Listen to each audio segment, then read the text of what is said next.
Good morning, everybody. Sherman here, focusing this video on the need for goals. Now, I find that it's best to be able to, once you realize that something's not going well, that, hey, there's something I need to improve on, make that change immediately, right? So the moment that you decided, hey, I want to stop smoking, boom, stop smoking, right? Start making different increments, right? Where so if it's, hey, I'm smoke 5 cigarettes every day, tomorrow do 4, right? Like make those small changes immediately. Hey, I'm not as productive as I want to be. Wake up a half hour earlier. Start doing some things earlier. I want better work-life balance.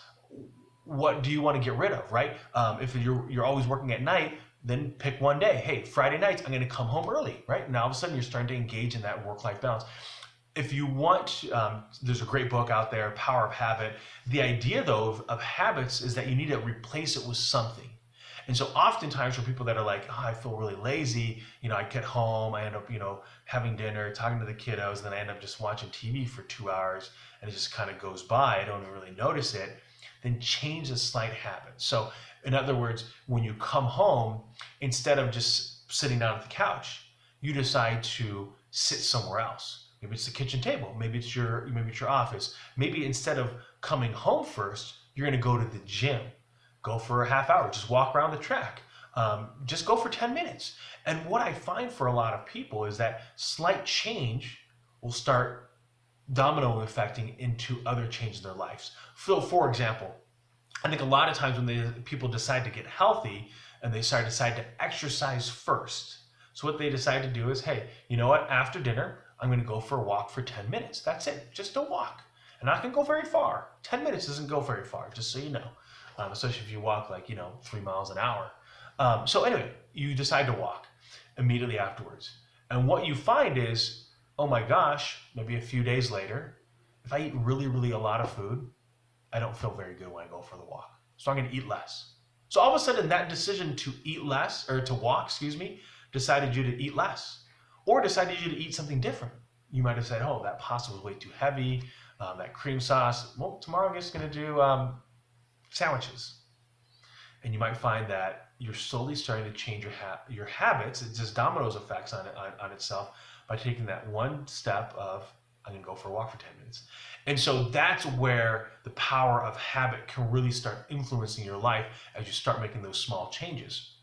So when it comes to goals, oftentimes people, they do it, the New Year's resolution ones, and those are tough because, again, you're saying, hey, what can I accomplish in a year? And I think a lot of times we oversell what we can do in a year. Like, I'm going to lose 180 pounds. What if you lost 20 pounds every year for the next 9 years and you're totally at the weight that you want to be for the rest of your life?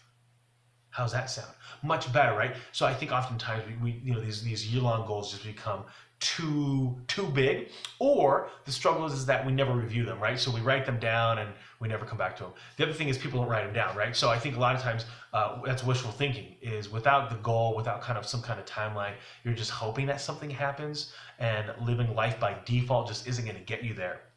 So the idea, you've probably seen it, they're SMART goals. It's specific, it's measurable, it's oh my gosh, just forgot how to spell SMART. So it's specific, it's measurable, it's attainable, it's realistic. You put it to a timeline, right? Specific, measurable, attainable, realistic, put it to a timeline. Oftentimes I've heard people say there's no unrealistic goals, just unrealistic timelines. And so as you think about the goals that you're setting for yourself, think of it a little bit in that metric, and then find out what works best for you, right? So I know Stephen Covey's 7 Habits of Highly Effective People talked about beginning with the end in mind. It actually has the exercise of, imagine you were to be dead and you were to write your eulogy. What would you want your closest family and friends to say about you at your funeral? And then you start jumping into your legacy. If you've read Simon Sinek's book, Start With Why. Again, you're trying to find purpose in what you're doing in life. And remember, purpose doesn't have to be your career. Like earning money and your purpose in life, they don't necessarily coincide.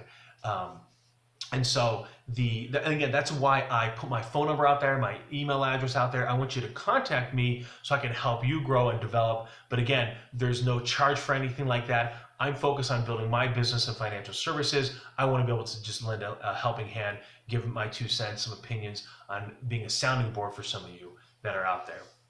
The other thing when it comes to goals is so if you don't like the begin at the end in mind, you don't like the idea of doing a eulogy, you can do one based on kind of like wishful thinking. So you think, okay, 10 years from now, what age would I be? What age would my family be? All the people that are that are closest to me, and what do I want there? And you start breaking it down. What do I want income wise? What do I want physically? What do I want relationship wise? You start breaking it down. Okay, so these are kind of wishful, hopeful goals, right? That you'd want out there, and then you go 5 years.